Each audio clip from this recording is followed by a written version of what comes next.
여러분 안녕하세요.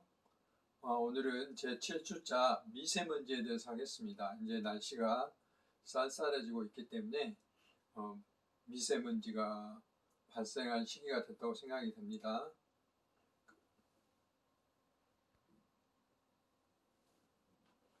7차 시에서는 환경 성과 지수를 EPI라고 하는데 EPI 지수로 본 지구촌과 2차 시에서 할 겁니다. 그리고 미세먼지 예와 현재 미세먼지를 어떻게 줄일 것인지 또 미세먼지를 어떻게 측정할 것인지에 대해서 함께 알아보도록 하겠습니다.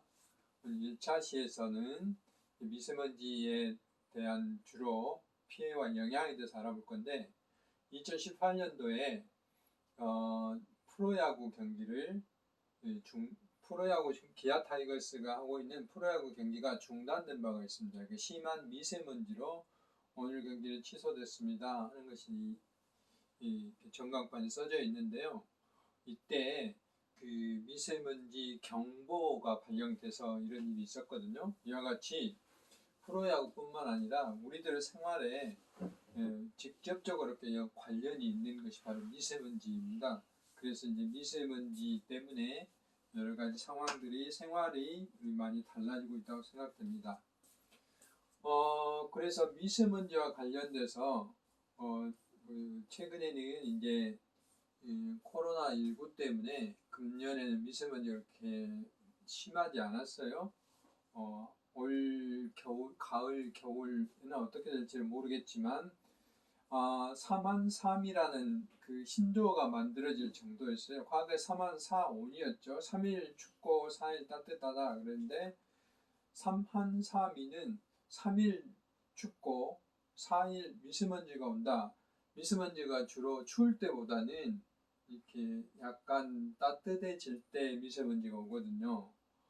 그래서 최악의 미세먼지가 2019년 1월 달에 발생한 바가 있어요. 그래서 되게 추운 날은 바람이 많이 불고 공기 흐름이 원활하기 때문에 미세먼지가 확산이 많이 돼서 농도가 그렇게 높지 않는데 따뜻한 날은 겨울철에 바람이 없고 그 다음에 외부로부터 미세먼지가 들어오기 때문에 확산이 안 돼서 우리 자체적으로 발생하는 미세먼지까지 합쳐져서 그림에서 보신 바와 같이 미세먼지 문제가 심각하게 되는 상황이 발생합니다. 이렇게 시커멓게 하늘이 안 보일 정도죠. 그래서 최근에 서울과 우리나라 미세먼지 추이를 보면 대개 이렇게 1월 달에 지난 1월에 129 마이크로그램 퍼 세제곱미터까지 올라갔던 기록이 있었어요. 그래서 이제 과거에는 그 기상 정보 시간에 되게 날씨 위주로 보도가 됐었는데 최근에는 이제 우리 모든 포털 사이트도 마찬가지고 기상 정보 시간에 날씨뿐만 아니라 미세먼지 정보를 그대로 다 알려주죠. 마스크를 챙기세요. 현재 미세먼지는 어떠고 내일은 어떻게 될 것인가 예보까지 다 알려주고 있잖아요. 이제 우리가 이런 시대에 살고 있다라고 생각을 하시면 되겠습니다. 그래서 우리가 이제 미세먼지에 대한 이런 예보가 필요한 것은 태풍도 마찬가지지만 미세먼지도 이렇게 기상 분석을 하고 또 어느 지역에서 미세먼지가 발생했는가 이렇게 분석을 해보면 되게 이제 이렇게 중국으로부터 우리나라에 이렇게 접근돼서 오는 경우가 꽤 있어요. 거기에다가 이제 우리나라 것까지 이렇게 합쳐지면 이렇게 굉장히 심각한 상태까지 발생할 수 있다 하는 것이죠. 그래서 미세먼지가 발생했을 때는 주요 뉴스가 주로 이렇게 미세먼지에 대한 상황이 발생하게 됩니다. 실제로 국민들은 이제 최근에는 코로나 때문에 이 감염병에 대한 위험도가 굉장히 높겠지만 2017년도에 조사한 바에 따르면 우리나라 사람들의 대부분의 국민들은 미세먼지 등과 같은 이 대기 오염에 대한 불안감이 굉장히 큽니다. 과거에는 물이라든지 수질 오염이라든지 이런 쪽에 굉장히 민감했는데 이만큼 우리가 공기에 대한 민감도가 높다는 것을 알 수가 있습니다. 5점 만점에 3.46까지 이 높은 그 위협을 느끼고 있다 하는 것을 우리는 알 수 있고요. 미세먼지가 이제 이렇게 국민들의 마음을 불안하게 하고 또 프로야구를 중단시키기도 하고 뿐만 아니라 우리 생활에 대단히 많은 영향들을 미치는데, 일단은 우리가 아침에 출근할 때나 퇴근할 때 보면 특히 이제 저녁보다는 아침에 더 그런데요. 공기가 움직이지 않기 때문에 첫 번째가 우리가 눈으로 봤을 때 멀리 보이지 않죠. 이렇게 미세먼지가 발생하지 않았을 때하고 발생했을 때의 차이가 분명히 나타나잖아요. 이렇게. 그래서 우리는 이렇게 눈으로 보는 시야에 따라서 그 국민이 우리가 체감할 수 있는 지표죠. 시정 악화가. 네, 이런 것을 말할 수가 있고요. 연결되어 있지 않아 미리 듣기로 상태 들려드려요. 그래서 미세먼지에 대한 영향은 제가 이제 집에서 강의하고 있기 때문에 약간 잡음이 들어왔어요. 이해하시고, 미세먼지에 대한 영향 때문에 이제 새로운 직업도 만들어졌어요. 이렇게 그 실내 공기 컨설턴트라고 해가지고 실내에 이렇게 방문을 해서 뭐 오염원이 어디서 나오는지 또 미세먼지는 어디서 발생하는지 이것도 어떻게 제거하는지 거기에 이제 공기청정기는 어떻게 설치해야 되는지 하는 그런 새로운 직업들이 만들어질 수도 있다 이 말이죠. 그리고 이제 국민들의 생활 패턴을 이렇게 주요 업종별로 카드 이용 증감률을 살펴보면 이렇게 그 바깥에 나가지 않고 스포츠 센터에서 이렇게 운동을 많이 하기 때문에 보신 바와 같이 카드 사용량이 늘어났고요. 공기청정기라든지 이런 건강가전제품 스타일러라든지 이런 걸 이용하기 때문에 가전제품도 늘어나고 뭐 신발점, 병원 뭐 이런 데가 좀 늘어나고 있습니다. 반면에 이제 마스크 사용이라든지 외출을 그렇게 많이 하지 않기 때문에 신발을 운동하기 때문에 그런 것 같고요. 외출하지 않기 때문에 화장품, 호텔, 놀이공원, 온라인 상품권 이런 쪽은 이제 상당히 줄어든 것 같아요. 이런 이제 증감의 패턴이 나타났다 하는 거죠. 미세먼지 발생했을 때예요. 그래서 이제 또 다른 방법으로 봐도 아까 이렇게 리조트나 콘도, 놀이공원 이렇게 그 감소율이 마이너스 36%로 이렇게 떨어지죠. 이렇게 볼 수가 있고, 반면에 이제 그 매출이 증가된 건 세탁소, 뭐 실내 공기 같은 경우 이제 공기 정화시켜야 되니까 화원, 새로 차를 구입한다 하는 뭐 이런 것들 이렇게 볼 수가 있습니다. 또 이제 다른 측면으로 사회 경제적인 피해도 상당히 크다 할 수 있습니다. 조기 사망률이 2010년에 한국이 미세먼지 때문에 359명 정도 되고 2060년이 되면 1000명이 넘는 숫자가 사망할 수 있다는 예측이 있고요. 다른 나라도 뭐 유사한데 이제 한국은 그 2060년도에 지금보다 뭐 굉장히 많이 한 3배에서 4배 정도 이렇게 증가가 된다는 예측이 있기 때문에 대책을 세우지 않으면 안 되겠죠. 상대적으로 공기가 깨끗한 호주나 뉴질랜드는 굉장히 적잖아요. 또 이제 미세먼지로 인해서 각종 질병이라든지 이러면 이제 보험료도 들어갈 것이고 삶의 질이 저하돼서 소비 활동이 적으니까 생산도 제한될 거잖아요. 그러므로 인해서 보신 바와 같이 경제적인 손실이 2조 원에서 최대 17조 원까지 이렇게 높아질 수도 있고 OECD 중에 2060년도에 가면 우리나라가 사망률이 1위에 갈 수도 있단 말이에요. 이렇게 생활해서는 안 되겠죠. 그래서 계산해 놓은 게 의하면 이거는 경제학자들이 계산한 거예요. 초미세먼지 1kg당 45만 원, 사회적 비용 하면은 11조 8조 원 뭐 이렇게 나올 수도 있다 하는 것을 말씀드릴 수 있고, 그래서 이제 2060년도에 경제 손실 전망을 해놓은 걸 보면은 역시 이제 이렇게 각 나라별로 중국이라든지 이런 데가 좀 많이 나왔죠. 그래서 이제 뭐 최근에 공기청정기가 이제 필수품이 됐잖아요. 뭐 어느 곳을 가든 우리가 카페를 가든 또는 학교를 가든 또 여러분들 가정에도 거의 다 공기청정기를 구입할 수밖에 없는 이런 상황에 이르렀고 그로 인해서 공기청정기의 그 시장 규모가 이렇게 1조 4천억 정도 2년 전에 이렇게 높아졌다는 것을 알 수가 있습니다. 그만큼 이제 우리 과거에 우리가 뭐 냉장고라든지 이런 게 이제 필수품이었는데 좀 지나니까 이제 에어컨이 이제 필수품이었는데 그동안 우리가 들어보지 못한 이런 공기청정기라든지 뭐 이런 이제 가전 제품들이 우리한테 필수품으로 다가오는 시대가 됐다. 그래서 우리가 알 수가 있습니다. 그것뿐만 아니라 이제 미세먼지에 대해서 우리가 스마트폰이라든지 또는 그 포털에서 알려주는 것만 가지고 우리가 의존할 수 없다.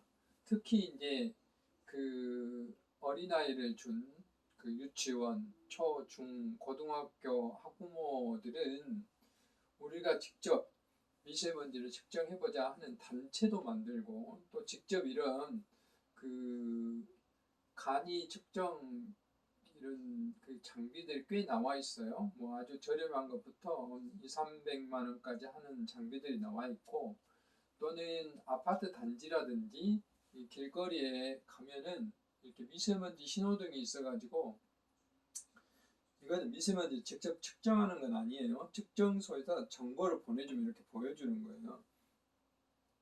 그래서 알기 쉽게 미세먼지가 좋을 때는 이렇게 웃고 있고 30은 그 개정되기 전이기 때문에 이렇게 웃고 있으면 안 되죠.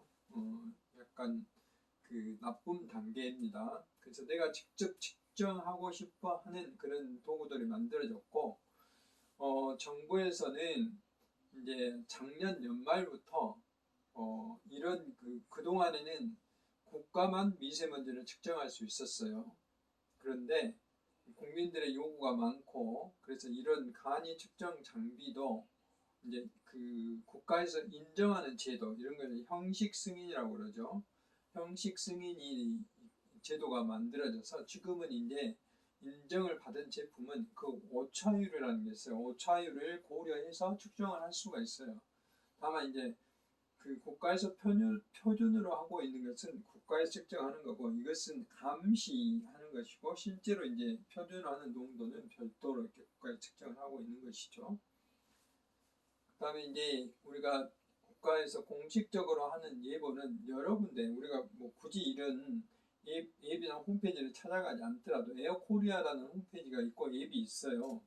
그러면 우리가 이제 네이버에서 보는 그런 그 여러 가지 또는 뭐 여러 가지 포털에서 보는 미세먼지에 대한 정보보다도 직접 환경부에서 그 제공하는 자료들이 뭐 지역별로 또는 그 농도별로 또는 종류별로 이렇게 모든 것을 다 볼 수 있기 때문에 조금 더 자세하게 알고 싶으면 에어코리아라는 앱이라든지 홈페이지에 들어가서 이렇게 살펴보실 수가 있어요. 그 측정소별로도 농도가 다 이렇게 나오기 때문에 그리고 이제 연간 어떤 통계의 정보 이런 것까지 다 나오기 때문에 조금 더 자세히 알고 싶으면 이런 앱을 이용하는 방법도 좋습니다. 그 다음에 이제 이렇게 되기 때문에 그냥 있으면 안 되잖아요. 그래서 국가에서 어떻게 하면 좋을 것인가 환경부 장관이 이제 국가 정책을 발표하고 있죠. 그리고 이제 그 되게 우리가 그동안에 미세먼지에 대한 대책이나 뭐는 법이라든지 이런 게 굉장히 많이 발표가 됐어요. 그래서 뭐 이렇게 고농도 미세먼지에 대한 표준 매뉴얼을 제정했다라든지 또는 뭐 이렇게 그래서 관심, 주의, 경계 나중에 다 할 겁니다. 심각 4단계 이기 경보가 내려지고 있다든지 뭐 이런 것에 대한 이슈 작년까지만 하더라도 코로나 이전에는 뭐 미세먼지가 주요 이슈였죠. 그래서 이제 미세먼지 계절 관리제라는 걸 도입했어요. 한마디로 말해서 그 미세먼지 성숙이라는 거죠. 표현이 좀 그렇긴 한데 이해를 돕기 위해서 말씀드린 건데, 이때가 이제 미세먼지 농도가 제일 높을 때예요. 1년 중에. 그렇기 때문에 계절 관리제를 도입했다는 거죠. 그래서 겨울과 봄이 미세먼지 성수기. 그래서 이때 보시면 서울, 경기, 광주 전부 다 높잖아요. 137 마이크로그램 퍼 메탈 삼성, 뭐 이렇게 광주도 92 정도 돼서 중국을 비롯해서 우리나라도 이렇게 전반적으로 높게 되는 그런 시기가 바로 이때다라고 이야기를 할 수 있습니다. 그래서 이런 고농도 시기에는 평상시와 똑같이 관리하면 안 되기 때문에 미세먼지 계절 관리제라는 것을 작년에 처음 실시해서 올 초까지. 근데 이제 그 코로나 시기하고 맞물려서 올해는 미세먼지 계절 관리를 실시한 어떤 효과를 확실히 느끼기에는 좀 어려움이 있었죠. 미세먼지가 과거에 비해서 많이 발생하지 않았기 때문에. 그 주요 사항을 보면은 우리들한테 직접 해당하는 게 배출가스 5등급 차량 운행 대안이 있어요. 여러분들이 이제 어느 도시를 가든 간에 예를 들어서 광주 같은 경우는 송정리역에서 시내 쪽으로 이렇게 진입한 도로에 보면 이런 게 써졌어요.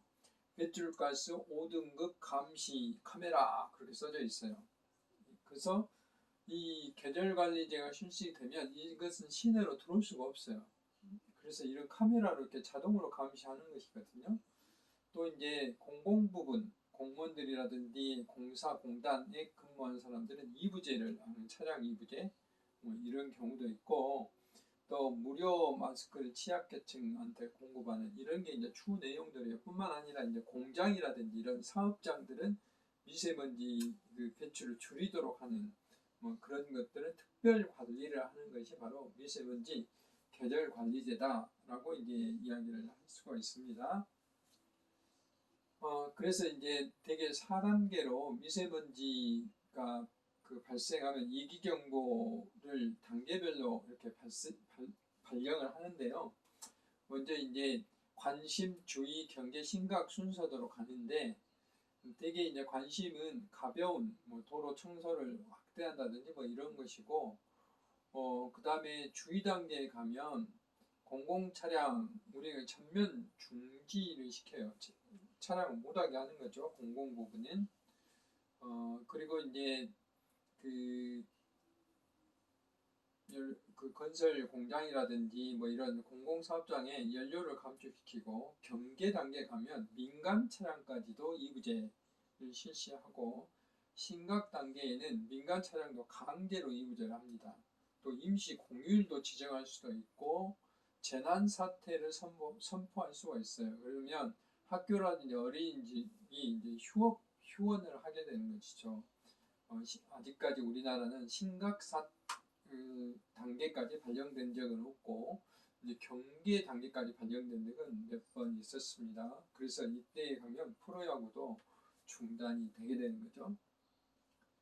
그래서 이제 그 서울 같은 경우에 광주도 이제 일부 실시하고 있는데, 이렇게 버스 정류장에 이제 전광판에 미세먼지 이부제 또는 미세먼지 농도도 표시가 돼요.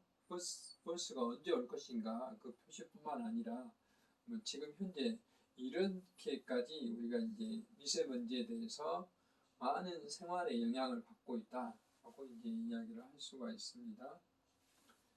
이제 미세먼지가 발생하면 클린로드 시스템이라니까 여기는 이제 차량을 이용해서 미세먼지를 씻어내는 작업들을 하고 있고, 대구, 서울, 광주도 이제 작년에 설치했는데 모든 도로에 다 설치하는 건 아니고, 광주에는 2군데 있어요. 상무지구하고 아까 제가 말씀드린 송정역에서 광주 비행장을 지나서 그 다리 하나 있죠. 다리 있는 곳까지 클린로드 시스템으로 해가지고 하루에 2번씩 물이 이제 도로에서 솟아나오도록 돼 있어요. 그래서 자연스럽게 미세먼지를 씻어내도록, 또는 여름철에 이제 폭염을 씻어낼 수 있도록 그런 장치들을 해놓은 것이죠. 이것도 이제 미세먼지하고 관련이 있습니다.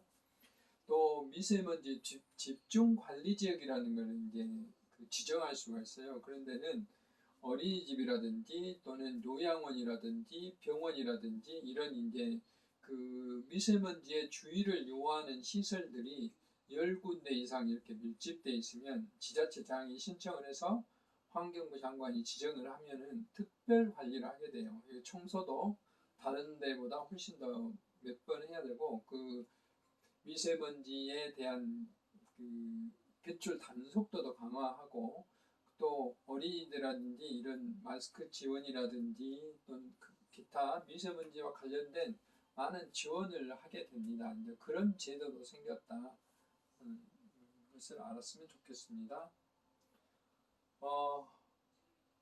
지금은 마스크가 필수지만 이제 미세먼지도 우리가 마스크를 이렇게 필수했던 당시의 모습들이, 그러니까 어린아이들이 지금은 이제 뭐 필수적으로 써야 되지만 미세먼지 발생했을 때도 이렇게 미세먼지를 쓰고 있을 수밖에 없는 안타까운 현실이죠. 그런 모습들을 우리 생활이 이렇게 바뀌었다는 거죠. 그래서 시기별로 단계별로 미세먼지 관리 상태를 보면 우리는 평상시에 지금도 이렇게 하고 있어요. 평상시에는 일상적인 저감 조치를 하고 있어요. 뭐 말이 좀 어렵지만 농도나 총량 관리예요. 뒤에서 이런 별도로 또 말씀드리겠습니다. 그 다음에 그 노후 석탄 발전소, 화력발전소, 지금 우리나라는 석탄 발전소의 비중이 꽤 높아요. 이걸 이제 단계적으로 없앨 예정입니다. 그러면 이제 뭔가 다른 그 발전 시스템들이 필요하겠죠. 그게 이제 LPG 발전소라든지, 그다음 지금 태양광이나 풍력을 많이 지금 증가시키고 있잖아요. 신재생 에너지 이렇게 가는 것이고, 평상시에 도로 청소를 2회 정도 한다든지 이런 것이 이제 평상시에 연중 계속 해야 되는 조치가 이런 거고, 미세먼지 계절관리제는 아까 말씀드렸지만 주로 겨울철하고 봄철에 12호라고 1, 2, 3월달 4개월 동안 하는 거예요. 그 기간 동안에 집중적으로 고농도 발생 시기에. 그러면 공공사업장 가동을 단축한다 하는 거죠. 그러니까 예를 들어서 뭐 광주시에서 어떤 택지를 개발한다 그러면 평상시에는 여기에서 뭐 7시간 공사 활동을 했다 하면 미세먼지가 발생했을 때는 미세먼지가 최고 많이 발생한 아침 시기라든지 또는 더 하루 중에서도 더 고농도 시기에는 작업을 하지 않고 쉰다든지 이런 게 이제 단축입니다. 또 5등급 차량 운행 제한 아까 말씀드렸고, 석탄 화력을 가동을 중단한다든지 상한 제한이라는 게 상한 제약 말이 좀 어려운데, 발전 시스템을 100% 돌렸던 것을 80%만 가동하는 거예요. 그러면서 이제 전기가 어느 정도 그 소통이 되도록 할 정도만 하는 거죠. 그래서 발전량을 좀 줄이는 겁니다. 그만큼 미세먼지의 발생이 줄어들겠죠. 도로 청소는 아까 한 번 했는데 2번 이상 하게 되는 것이고요. 그 다음에 이제 직접 미세먼지의 뭐 주의보 또는 경보 뭐 이런 게 내리게 되면, 발령하게 되면 하루 단위로 비상조치를 하게 되는 거예요. 그래서 1단계, 2단계, 3단계 이렇게, 이거는 비상이잖아요. 비상이기 때문에 이때는 이렇게 단계별로 이렇게 실시를 하게 되는 겁니다. 맨 마지막에 아주 강한 단계는 공공사업장 휴업, 그 다음 광급공사 전면 중단 이런 말 있잖아요. 관공서에서 하는 공사를 못하게 한다는 거죠. 이제 이런 단계까지 이렇게 대책이 세워져 있다 말씀을 드리고, 최근에 코로나로 인해서 보신 바와 같이 이게 이제 그 올 초에 2, 3월 달에 유성 사진을 찍은 건데요. 보면 유럽 쪽에 보시면 이태리라든지 또는 프랑스라든지 이런 쪽이 코로나 이전하고 코로나 이후하고 미세먼지 이렇게 심했던 것들이 거의 없어졌죠. 지금 프랑스 파리 같은 경우도 이렇게 사람들의 활동이 줄어드니까 그만큼 미세먼지 배출량도 이렇게 줄어들었다라는 것을 볼 수 있고, 우리가 살고 있는 이 동북아시아도 마찬가지예요. 베이징을 비롯해서 중국이 거의 우리나라는 그 활동 제약을 그렇게 심하게 하지 않았기 때문에 조금 나타나지만 중국은 거의 미세먼지가 없어졌던 이런 상황이 발생하기도 했어요. 그래서 이렇게 그만큼 사람의 활동이라든지 또는 공장의 가동이라든지 이런 게 줄어들게 되면 그만큼 미세먼지 발생량도 줄어든다 하는 것을 우리가 이번에 이렇게 체험을 하게 된 거죠. 그래서 우리가 이제 1차 강의를 마치면서 요즘 우리가 그 가을 하늘을 보면 보신 바와 같이 이렇게 맑은 하늘이 보이잖아요. 그래서 우리가 이제 이런 하늘이 보일 수 있도록 제가 앞에서 미세먼지가 발생함으로 인해서 우리 국민들의 생활 패턴이라든지 또는 소비 생활이라든지 이런 다양한 변화가 나타나서 국가에서는 거기에 맞춰서 여러 가지 대책을 세워야 돼요. 그 대책을 세우는 게 전부 뭡니까? 돈이잖아요. 국민의 생활을 편하게 하기 위해서 국가에서 재원을 투입해야 되기 때문에 우리들도 거기에 동조해서 노력하지 않으면 안 된다 이 말이죠. 그래서 이번 여러분들이 앞으로 2차시, 3차시 강의를 통해서 우리들이 할 일은 어떤 것인지 조금 생각해보고 실천했으면 좋겠습니다. 네, 1차시 강의를 마치도록 하겠습니다.